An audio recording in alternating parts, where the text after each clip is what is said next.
വയനാട് വാഗേരിയിൽ യുവാവിന്റെ ജീവനെടുത്ത കടുവയ്ക്കായുള്ള തിരച്ചിൽ 6ാം നാളിലും തുടരുന്നു. മുത്തങ്ങ ആനപ്പന്തിയിൽ നിന്നെത്തിച്ച കുങ്കിയാനകളെ ഉപയോഗിച്ചും ക്യാമറ ട്രാപ്പുകളിൽ നിന്നുള്ള വിവരങ്ങൾ ശേഖരിച്ചും കാൽപ്പാടുകൾ പരിശോധിച്ചുമാണ് തിരച്ചിൽ. വനംവകുപ്പിന്റെ ഡാറ്റാബേസിലുള്ള WWL45 എന്ന ആൺകടുവയാണ് പ്രജീഷിന്റെ ജീവനെടുത്തതെന്ന് വ്യക്തമായതോടുകൂടി തിരച്ചിൽ ഊർജിതമാക്കിയിരിക്കുകയാണ് വനംവകുപ്പ്.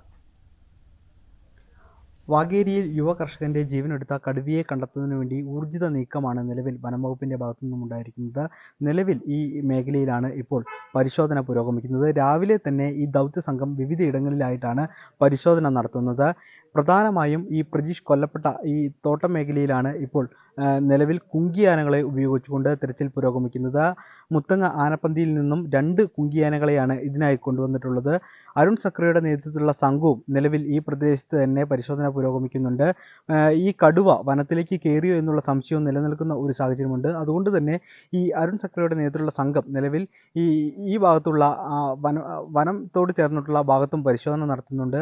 6 ദിവസമായിട്ടും ഈ കടുവയെ കിട്ടാത്തതിൽ വലിയ ഒരു ഭീതിയും അതുപോലെ തന്നെ പ്രതിഷേധവും നിലനിൽക്കുന്ന ഒരു സാഹചര്യം കൂടെ ഈ പ്രദേശത്തുണ്ട്.